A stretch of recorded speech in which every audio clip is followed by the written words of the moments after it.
Good evening, ladies and gentlemen. Welcome to Friday's edition of The Ministry. I'm your pastor and host, Pastor Moses Chiluba.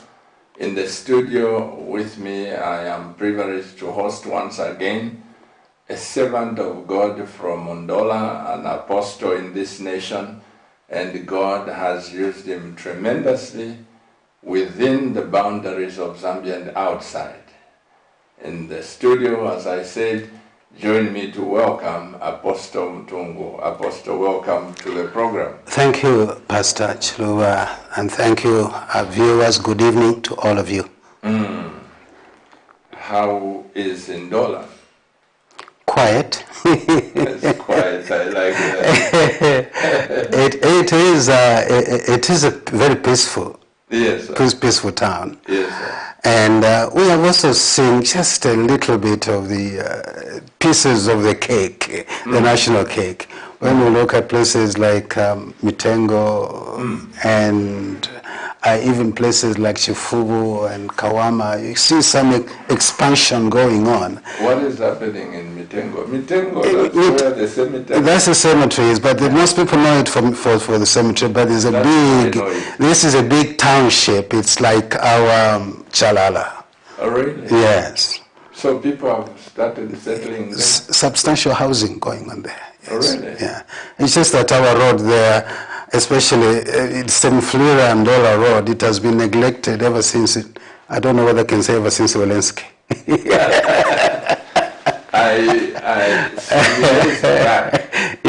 Many years back, I made a mistake to take that road. I didn't know because somebody said that stadium in Ndola, you turn right, that is shortcut to Mufurira. Yes, yes. And I took that one. I regretted. You should have driven it when I was a metallurgist in Rwansha in 1977, 1976. No, I'm talking about... It was a perfect road. Really? That's what I'm saying. There's been a very good road since Walensky. But I think since independence... About 12 years ago. 12 years ago. No, it has actually been... from the time I was at Kaniki Bible College in 2001 up to now, it has been deteriorating all the time. And right now it is just... Is the new airport working? Oh yeah, it was officially opened last year by the outgoing president. It's just a little bit of that 1 kilometer of tar road that is missing, but the access road that is. But otherwise, it's a very beautiful airport and it's working. It is? Yes, that's where Zambian Airways now lands. Oh, really? Yes. Can you imagine? That's how backward I am. I'm just thinking we land at the same airport. No, it's not. Yes. It's a little. It's actually very well constructed. Oh, really? Very well designed infrastructure there. Wow. Yeah.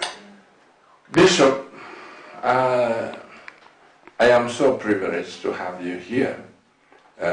My passion for this nation never changes. If anything, it grows. Yes. You know, there are a lot of things, Bishop, that trouble my mind. God did not make a mistake to make me a Zambian. No. And God did not make a mistake to call me as a pastor. Yes. At such a time as this. I believe God is a God of perfect timing. Everything he does is wonderful. And I must say that God did not make a mistake for the government of the Republic of Zambia to have considered my wife and I to establish this television station for a purpose. But passionate as I am about this nation, there are a lot of things that disturb my spirit, a lot of things that go wrong. What do you think could be the agenda for Zambia, God's agenda for Zambia?